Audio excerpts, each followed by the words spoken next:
काशी के 80 घाट से हमारे इस विशेष कार्यक्रम में आपका स्वागत है। आपके साथ मैं हूं मानस श्रीवास्तव।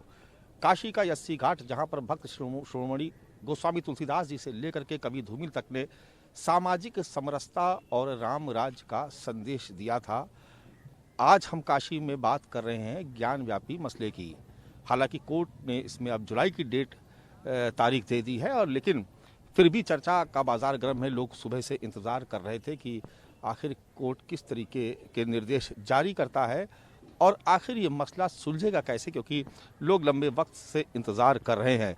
इस सब के बीच सवाल ये भी है कि इस पूरे मसले पर सियासत भी गर्माती जा रही है और काशी के लोग वो चाहते हैं कि इस मसले का कुछ इस तरीके से समाधान निकले कि कोई विवाद की गुंजाइश इसमें न रह जाए। हम सबको अदालत के नतीजे का, उसके फैसले का इंतज़ार करना चाहिए और इंतज़ार किया भी जा रहा है। लेकिन चर्चा जो काशी में चल रही है उसमें हमारे साथ बहुत सारे आज मेहमान मौजूद, लेकिन ख़ास तौर से आज हमारे विशेष निवेदन पर काशी सुमेरु पीठ के शंकराचार्य स्वामी नरेंद्रानंद सरस्वती जी हमारे साथ मौजूद हैं और हमारे विशेष अनुरोध पर वो आज यहाँ पर हमारे इस कार्यक्रम में न्यूज़ 24 के इस कार्यक्रम में उपस्थित हुए हैं। उसके अलावा हमारे साथ भारतीय जनता पार्टी के भी साथी मौजूद हैं, कांग्रेस के भी हमारे साथी मौजूद हैं और साथ ही मुस्लिम स्कॉलर और वरिष्ठ पत्रकार वो भी हमारे साथ यहाँ पर मौजूद हैं। शुरुआत करते हैं स्वामी जी से। स्वामी जी, ये इस विवाद का समाधान कैसे निकलेगा और कब तक निकलेगा, क्या उम्मीद आप लोग कर रहे हैं? अब जब न्यायालय में है तो समाधान न्यायालय ही निकालेगा, और न्यायालय का जो आदेश निर्देश हो उसको सबको शांति से स्वीकार करना चाहिए। लेकिन न्यायालय का प्रथम आदेश हुआ और उस आदेश के तत्काल विरोध 2000 लोगों ने प्रदर्शन किया और 3 दिन तक सर्वे नहीं होने दिया। काशी भगवान शिव की राजधानी है, शिव का स्थान है। काशी की पहचान यहाँ की गंगा और भगवान विश्वेश्वर से है। जिसको ये लोग फवारा कहते हैं वो भगवान शिव का लिंग है, त्रिशूल है और कई श्रृंगार गौरी है, कई ऐसे प्रतीक चिन्ह हैं। और जो मंडप है जिसमें 5 मंडप थे, आज भी 3 मंडप जो हैं उसके नीचे भी त्रिशूल हैं, कमल है आदि हिंदुओं के प्रतीक चिन्ह उस तथाकथित स्थल पर हैं। ज्ञान वापी मुक्ति मंडप मतलब ज्ञान का क्षेत्र होता था। वापी मतलब सरोवर या तालाब या कुंड से था, जिसके जल पीने मात्र से लोगों की मुक्ति और मोक्ष का आधार होता था। किंचित धीता गंगा जल लो कणिका पीता, एक कण पीने मात्र से उसके जन्म जन्मांतर कल्प कल्पांतर युगांतरों के अविद्यांधकार दूर होता था और मुक्ति का मार्ग प्रशस्त होता था। जब ये गंगा नहीं थी तब वो वापी के रूप में लोग स्नान कर, मज्जन कर और शशांक से कर भगवान शिव का पूजन अभिषेक कर मुक्ति की कामना करते थे। तो हमारे साथ हमारे तमाम दूसरे भी साथी मौजूद हैं। हमारे साथ मुस्लिम स्कॉलर और काशी में पत्रकार रहे आप जी, क्या शुभ नाम है आपका? राजुद्दीन साहब, मामला अदालत में चल रहा है। साथ में आप देख रहे हैं कि हम लगातार इस बात को महसूस कर रहे हैं कि काशी के लोग कोई विवाद नहीं चाहते, लेकिन आप देख रहे हैं कि सियासी जब से जमात इसमें कूदी है उसके बाद से विवाद खड़ा किया जा रहा है। विवाद था ही नहीं, विवाद तो खड़ा किया गया है। लोगों को भ्रमित किया जा रहा है। कल तक पूरा कॉरिडोर बना है, कहीं मुसलमानों ने या मस्जिद पक्ष ने या किसी ने भी विरोध किया हो। कॉरिडोर में ज़मीन कम पड़ रही थी, समझौते के तहत 1700 स्क्वायर फीट मस्जिद ने कॉरिडोर को, विश्वनाथ कॉरिडोर को दिया है।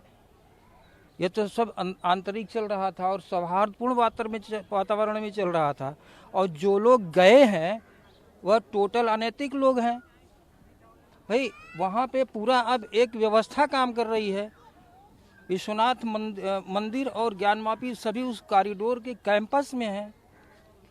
वहाँ सुंडी सेंट्रल वक्फ बोर्ड काम करता है, वहाँ ज्ञानवापी परिसर का जो संचालक मंडल है वो काम करता है। बीच में ये जो लोग घुस जा रहे हैं जिनको कोई अधिकार ही नहीं है एप्लीकेशन देने का। और जो महंत जी ने कहा वो विरोध इस बात का नहीं था कि न्यायालय का विरोध था।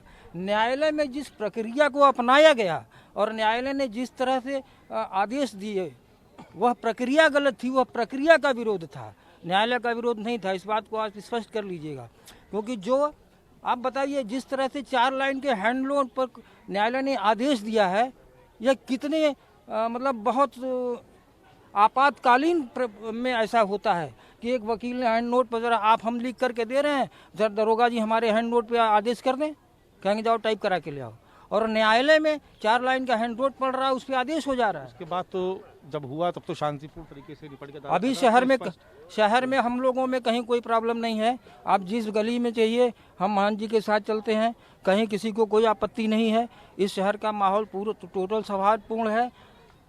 माहौल सौहार्दपूर्ण, अच्छी बात है जी। भारतीय जनता पार्टी से जुड़े हुए हैं आप जी। सुनील में पॉलिसी एंड रिसर्च डिपार्टमेंट देखता हूँ। कॉरिडोर के लिए अभी मिराज साहब ने बताया, कॉरिडोर के लिए ज़मीन भी दी, तो विवाद किस बात का है? काहे के लिए, किस लिए जो इसमें सियासी लोग बार बार बयानबाजी करके जो है माहौल को उत्तेजित करने की कोशिश करें? आपको लगता नहीं कि सियासी लोगों को बड़ा संयम से काम लेने की ज़रूरत है इस समय? पहले तो मिराज जी के इन बातों का खंडन करता हूं कि कहीं भी ज़मीन दी गई है विश्वनाथ कॉरिडोर के संदर्भ में।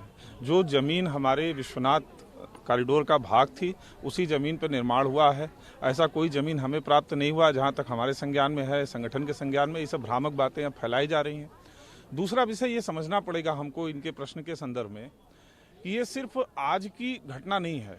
हमको इसको देखना पड़ेगा, जब देश में सीए कानून आया, कहाँ विरोध हो रहा था सीए का आपको पता है? बजरिया में विरोध हो रहा था, और ऐसी तख्तियों को लिखा हुआ था, इंग्लिश में लिख करके सीए का विरोध हो रहा था। यानी जहाँ की पॉपुलेशन अंग्रेजी भाषा को पढ़ नहीं सकती है, वो अंग्रेजी भाषा की तख्ती लेकर के सीए का विरोध कर रही थी। 3 तलाक का कानून आया, उस पर यहाँ पर विरोध हो रहा है। यानी जब भी देश में न्यायिक प्रक्रिया और संवैधानिक संशोधन के साथ कुछ बेहतरी का प्रयास होगा, तब तक एक भीड़ निकलेगी और कहाँ विरोध करेगी? दिल्ली में बैठ करके विरोध करेगी। ऐसी जगह विरोध करेगी जहां न तो विरोध करने की अनुमति ली गई है, न तो उस प्रक्रिया किसी प्रकार का पालन किया गया है। तो हमें कहीं न कहीं ये समझना पड़ेगा कि किस प्रकार के एजेंटों के माध्यम से, किस प्रकार के विदेशी फंडों की सहायता से ये लोग ऐसे विषयों को बिना समझे उसमें कूद जाते हैं। रह गई ज्ञानवापी विषय की बात, तो जब ज्ञानवापी विषय पे अभी मौलाना जी ने कहा, पत्रकार भी रहे हैं, इन्होंने कहा कि जो लोग उसमें गए हैं उनको कोई अधिकार ही नहीं है। ये सबसे बड़ी भ्रामक बात है कि देश का नागरिक होने के नाते हर किसी को ये लोकतांत्रिक अधिकार है कि वो न्यायिक प्रक्रिया के अनुपालन से यदि कुछ देश में गलत हुआ है तो उसके सामने न्यायालय में जा सके। वो गए, न्यायालय ने उसकी सुनवाई की, उसकी सुनवाई के पश्चात आदेश दिया। सुप्रीम कोर्ट में भी गए, सुप्रीम कोर्ट से भी आदेश आया कि यहाँ की कोर्ट उसकी सुनवाई को आगे बढ़ाए। तो मुझे लगता है कि इस तरीके की प्रक्रिया एकदम लोकतांत्रिक है और न्याय के साथ चल रहे हैं। अयोध्या में भी हुआ, न्यायिक प्रक्रिया के साथ हम आए और यहाँ भी आएंगे, आगे चलेंगे, मथुरा की तरफ भी बढ़ेंगे। जी, शुभ नाम बताइए। राजेश मिश्रा। मिश्रा जी, ये बताइए कि मामला अदालत में चल रहा, आपको लगता है कि सियासी दखल इसमें गैर जी बिल्कुल, पूरा इसमें सियासी दखल नहीं होना चाहिए, मामला न्यायालय का है। मेरा अपना खुद का मानना है कि अगर नंदी की बात है, जो नंदी जी उधर किया हुआ है, तो इसमें एक हमारे जो औरंगजेब मुगलों के समय में जब भी नंदी जी की स्थापना की गई होगी, तो उसका एक हमारे विद्वान गुरुजी बैठे हुए, उसका एक मानक हुआ उस समय रहा होगा। आज तक ये तय नहीं हो पाया कि नंदी जी और शिवलिंग की दूरी क्या है। अभी तक जो है इस पे कोई चर्चा नहीं हो रहा है। नंदी जी और शिवलिंग, नंदी जी की स्थापना हुई तो उसके आगे शिवलिंग जी की भी स्थापना, उसका एक मानक होगा, एक दूरी होगा। उस दूरी का परिभाषा न पुरातत्व विभाग सर्वे करके बता पाया, न हमारा न्यायालय सर्वे करा पाया। सिर्फ ये हो रहा है कि उसका सर्वे करा लो, फोटो खिंचवा लो।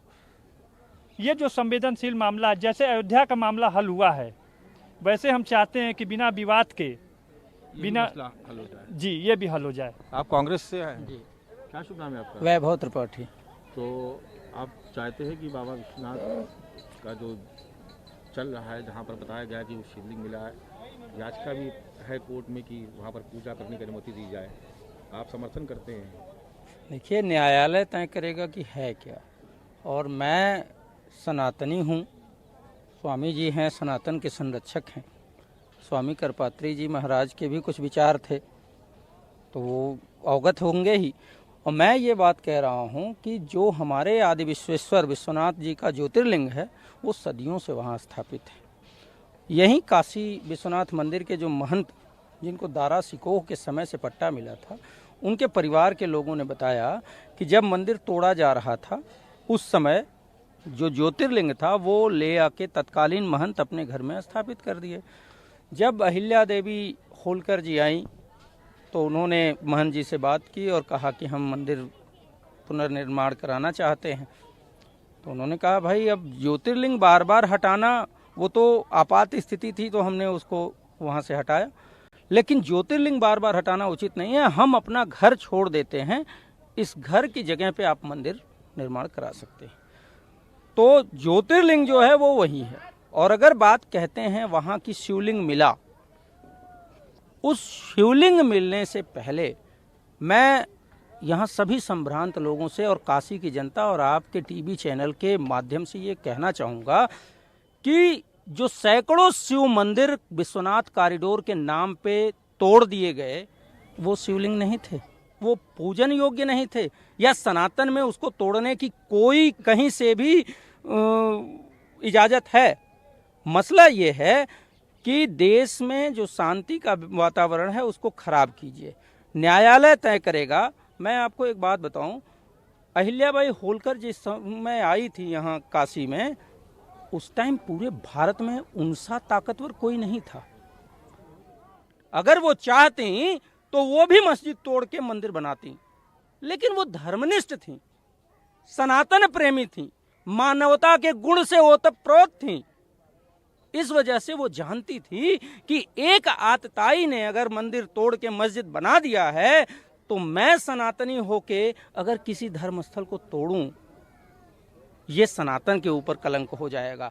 इस वजह से नहीं अहिल्याबाई होलकर के समय में पूरे भारत के अंदर कोई उनसे ताकतवर नहीं था, वो भी चाहती कर देती, लेकिन वो मानवता और सनातन की मर्यादाओं को जानती थी। यही कारण था कि उन्होंने मंदिर का पुनरुद्धार करा और तोड़ा, विश्वनाथ जी की पूजा अर्चना की और गए। मैं एक चीज और कहना चाहता हूं, औरंगजेब मंदिर तोड़ता है, तोड़ा कौन? एक उनका सूबेदार था जय सिंह, उसने तोड़ा, मस्जिद बनाई, यही तो बात है। जब एक मंदिर को तोड़ के किसी आतताई ने मस्जिद बनाई, वो तो हमारे सनातन के हिसाब से द्रोही है, धर्म के खिलाफ काम किया। लेकिन मेरा सवाल यह है कि जो विश्वनाथ कॉरिडोर के नाम पे स्वयंभू शिवलिंगों को तोड़ा गया, सैकड़ों शिवलिंग तोड़े गए, इस बाबा विश्वनाथ की नगरी काशी में आज भी सैकड़ों शिवलिंग लंका थाने में बंद हैं। ये अनैतिक नहीं है, ये अधर्म नहीं है, इसके लिए आवाज नहीं उठाई जानी चाहिए। जितने सनातनी हैं वो कहां गए थे जब विश्वनाथ कॉरिडोर के नाम पे जो होटल बनाया जा रहा था, उस समय सैकड़ों शिवलिंग तोड़े गए। ठीक है, आपकी बात मैं समझ गया। मैं बीजेपी के भी हमारे साथी है जैन साहब। जैन साहब, सीधा आरोप है आपकी सरकार पर। देखिए, ऐसा कुछ नहीं है, ये सत्य है कि ऐसा है कि औरंगजेब ने यहाँ आकर मंदिर को तोड़कर, जब कॉरिडोर बन रहा था उस समय बहुत सारे शिव मंदिर थे, शिवलिंग थे, उनको तोड़ा गया। नहीं, उनको स्थानांतरित किया गया, उनको सही जगह लगाया गया, ऐसा बात नहीं है, ये गलत बोल रहे हैं। बिल्कुल उनका कोई अपमान नहीं किया, उनको सही जगह पे स्थापित किया। कोई आरोप ये कि आप सांप्रदायिक सौहार्द बिगाड़ रहे हैं। बिल्कुल, ये तो मामला कोर्ट में है। जैसे अयोध्या का मामला कोर्ट से आया और उसके अनुरूप वहाँ कार्य हो रहा है, वैसे यहाँ का भी फैसला आएगा, यहाँ भी वैसे ही होगा, इसमें कोई संदेह नहीं है। जी बताइए आप। देखिए भाई साहब, अल्पसंख्यक मोर्चे के पदाधिकारी हैं बीजेपी के सेल के, तो सनातन के बारे में कम से कम सनातनी से पूछिए। शिव कचहरी, नहीं भाई साहब, मैं शिव कचहरी, सुनिए, शिव कचहरी उजाड़ के फेंकी गई कि नहीं, चलिए मैं दिखा देता हूँ। अक्षय वट तोड़ के फेंक दिया गया कि नहीं, मैं दिखा देता हूँ। 6 विनायक 2 आदित्य, द्रौपदादित्य शिव मंदिर के, विश्वनाथ मंदिर के जस्ट पश्चिम में थे, कहाँ हैं, दिखा दें। तो ये जो बात कह रहे हैं ये बस एक तरीके से नहीं, झूठ है, कह के अपने देखिए आपकी बात उससे भाग रहे हैं। मैं ये कहना चाहता हूँ ना कि पूरे विश्व में सनातन धर्म के खिलाफ षड्यंत्र करने वाले जितने भी धर्मी हैं, इन लोगों ने इसको इतनी व्यापकता के साथ फैलाया। मैं उस पर एक विशेष पॉइंट रखना चाहता हूं कि जब विश्वनाथ कॉरिडोर का निर्माण होता है और उस निर्माण के पश्चात जब वहां 2000, 2500, 3000 सनातनी एक साथ दर्शन करते हैं, उससे इन विधर्मियों को पीड़ा होती है। जब उसके अंदर आकर के हमारे यहाँ कोई सनातन धर्म की आस्था का अध्ययन करने के लिए जो अंदर पुस्तकालय बना है, उसके पुस्तकालय में बैठ के अध्ययन करने की परंपरा विकसित होती है, उससे इन विधर्मियों को कष्ट है। जब उसके अंदर मोक्ष धाम बना है, जहाँ आकर के कोई अब हमारा वृद्ध रह करके काशी विश्वनाथ के चरणों में अपनी अंतिम यात्रा को पूरा करेगा, उससे इन विधर्मियों को कष्ट होता है। जहाँ माँ गंगा का द्वार खुलता है और माँ गंगा का सूर्य भगवान के किरणों से स्पर्श होते हुए आकर के विश्वनाथ बाबा के चरण पे पड़ता है, उससे इन विधर्मियों को कष्ट है। कष्ट और नहीं है, कष्ट इन विषयों को लेकर है। मैं आपसे सवाल पूछना चाहता हूँ कि जैसा कि अभी शंकराचार्य जी ने भी कहा और इस बात को लेकर कई बार सवाल भी खड़े किए गए, इससे तो आप इनकार नहीं करते हैं कि वो औरंगजेब ने आक्रमण किया और मंदिर वहाँ पर तोड़ा गया, इससे आप इनकार करते हैं? उसकी मूल घटना कोई क्यों नहीं बताता है कि मंदिर तोड़ा क्यों गया। चलिए, अब वो जो भी बात रही हो, लेकिन क्या ये जैसा सवाल है कि क्या जायज़ है कि आपको दान में भी नहीं मिली आपको और आपने खरीदी भी नहीं इस जमीन को? देखिए, ऐसा है कि आपने बाबरी मस्जिद का मसला देखा। अभी जो लोग सवाल उठा रहे हैं 1991 एक्ट पर, उस एक्ट को पहले सुप्रीम कोर्ट ने लागू किया, पार्लियामेंट ने उसको पास किया, फिर राम जन्मभूमि मामले में 5 सदस्यों की फुल बेंच ने उसको रिकंटिन्यू किया। अभी भी उस एक्ट पर किसी को कोई संदेह रह जाता है क्या? लेकिन अदालत जाने का अधिकार तो आप नहीं छीन सकते ना किसी से। नहीं, हम नहीं छीन सकते, अदालत जाने का अधिकार हम नहीं छीन सकते।